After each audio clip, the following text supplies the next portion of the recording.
AP World Unit 5 is industrialization. The other big part is the development of political thought after the Enlightenment. So the Industrial Revolution, as it's called, was essentially the period when there were many advancements in the production, manufacturing, and shipment of goods. And this all started generally in Western Europe. And that process had a lot of impacts, which, just for example, the beginning of modern capitalism, which is the economic system in most of the Western world, as well as the systems of labor that are mainly used today, like 8-hour work days, clocking in and clocking out of shifts, that kind of thing. The first major industrial country was the United Kingdom, and this is for a couple reasons. First of all, it had plentiful natural resources conducive for industrialization.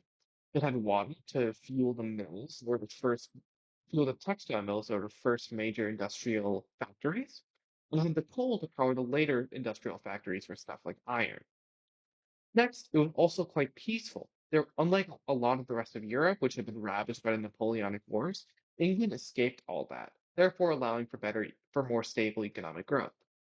Relating to that, England encouraged private property and the concept of entrepreneurship far more than the rest of the continent, which just allowed people to take risks, such as opening factories.